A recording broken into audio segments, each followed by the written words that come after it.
కఠిన చట్టాలు అమలు చేస్తున్న కామాంధులు రెచ్చిపోతున్నారు. బరి తెగించి వ్యవహరిస్తూనే ఉన్నారు. తాజాగా విశాఖలో దుర్మార్గుడు ప్రేయసిని తన ఫ్రెండ్స్ తో పంచుకొని దుర్మార్గమైనటువంటి పనికి వడిగట్టాడు. బాధితురాలు ఫిర్యాదుతో ప్రియుడు అతని ఫ్రెండ్స్ ని కటకటాల వెనుక నెట్టారు విశాఖ పోలీసులు. విశాఖలో ప్రియురాలి పట్ల ప్రియుడే నయవంచకుడుగా మారాడు. యువతితో చనువుగా ఉన్న సమయంలో వీడియోలు తీసి బెదిరింపులకు పాల్పడ్డాడు. అంతేకాకుండా తన ముగ్గురు ఫ్రెండ్స్ కి వీడియోలు షేర్ చేసి ఆ నలుగురు నీచంగా వ్యవహరించారు. యువతిని బెదిరిస్తూ ఒక్కొక్కరు ఒక్కో సమయంలో ఆమెపై అత్యాచారానికి పాల్పడడం విశాఖలో కలకలం రేపుతుంది.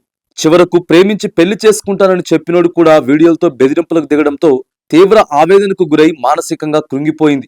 దిక్కు తోచని స్థితిలో సూసైడ్ చేసుకునేందుకు ప్రయత్నం చేసింది. ఇక కూతురి ఆత్మహత్యా ప్రయత్నాన్ని అడ్డుకున్న తండ్రి ఆమె వేదన వెనుకున్న విషయాలను ఆరా తీశాడు. ఇలాంటి పరిస్థితులు మరొకరికి రాకూడదు అని, తనలా మరొకరు బాధపడకూడదని, మరొకరికి అన్యాయం జరగకూడదని ఆలోచన చేసి కుటుంబ సభ్యులతో కలిసి విశాఖ పోలీసులను ఆశ్రయించారు. కేసు నమోదు చేసిన పోలీసులు తీవ్రంగా పరిగణించి విచారణ చేపట్టారు.